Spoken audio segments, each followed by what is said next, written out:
So many of us have different reasons why we stop being compassionate, why we don't want to be compassionate, why we feel if another person is experiencing fear, another person's inner disturbance actually becomes your inner disturbance and you want to run away from that situation.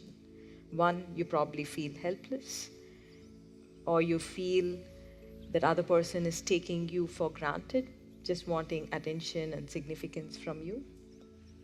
There are so many reasons why you feel you need not be compassionate towards the other or feel the other person's pain.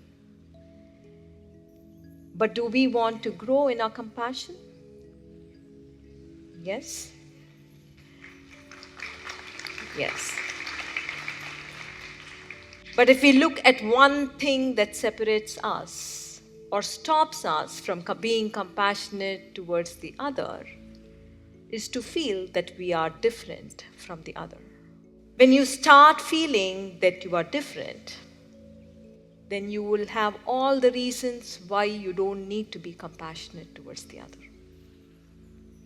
I am a Hindu, while you are a Catholic or a Jew. How do we connect?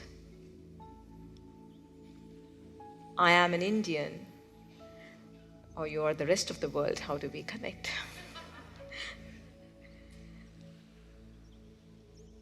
I am very spiritual, or the other is not very spiritual. How do we connect? I am very evolved. The other is not very evolved. How do we connect? Or I am awakened and the other is not awakened. How do we connect? We hold on to our superficial differences as much as possible so that we are able to stop ourselves from connecting to another. I am an adventurer, the other prefers solitude. How do we connect? I like to be with people, the other person likes to be in solitude. How do we connect?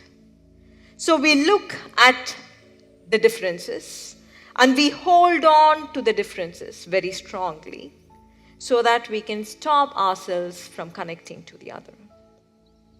As Isha said, I am spiritually evolved, the other person is still wallowing in suffering. Why should I connect? But once this virus of feeling separate, this virus of feeling that you are superior takes control of you, then you enter into a place of judgment. Once you feel you are separate, once you feel you are superior to the other, then you begin to judge another.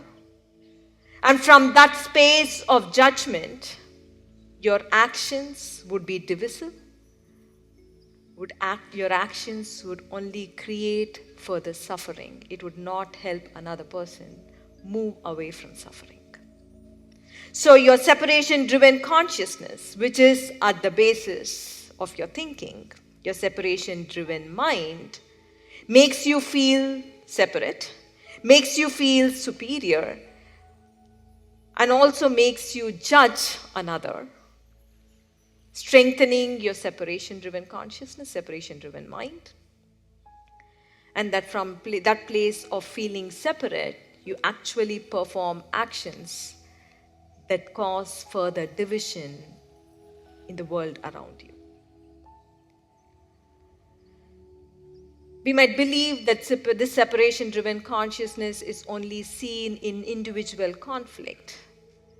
But if we actually open our eyes of wisdom and see very clearly, this separation-driven mind is responsible for all the war and all the suffering that we see around us. This separation-driven mind is responsible for all the pain that we see around us. The leaders of countries, the leaders try to separate themselves as belonging to one particular ideology, as belonging to one particular culture, or dividing and separating in the color of the skin, and then separating the other, and all the actions that flow from that separation-driven consciousness leads to further division and further separation in the world. It is the same separation-driven consciousness that is underlying all religious and communal conflict. We hold on to be belonging to one separate God, one separate scripture, or one separate idea of heaven. And then, because you feel separate, you feel your God is superior to other gods, and there is conflict. You feel your scripture is superior to other scriptures, and there is conflict. Or your idea of heaven is more superior to the other's idea of heaven. And you strengthen being separate, feeling superior, and then the actions that come from the superiority, from the separation-driven mind, causes the communal rift, the communal war, or the religious war in the world we see. At an individual level, at an organization level, at the level of the family, we see the separation-driven thinking or the separation-driven mind. It could be overt or covert.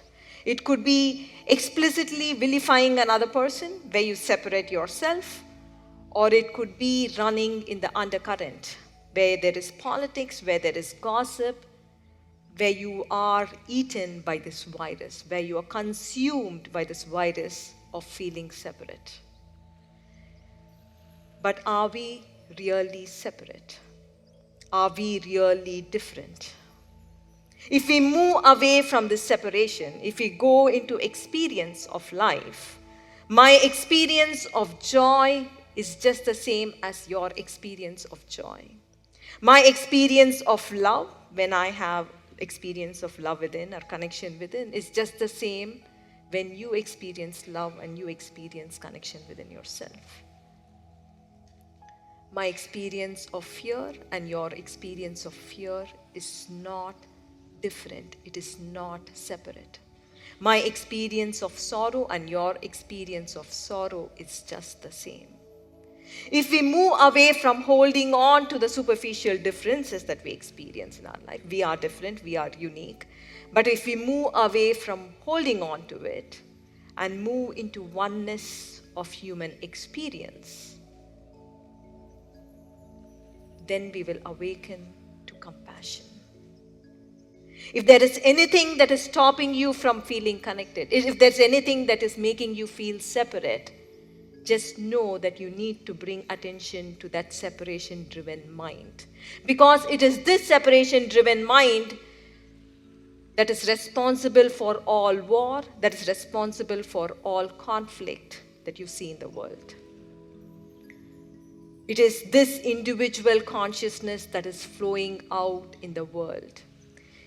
And every one of you are instruments of change to create a better world. You are the peacemakers.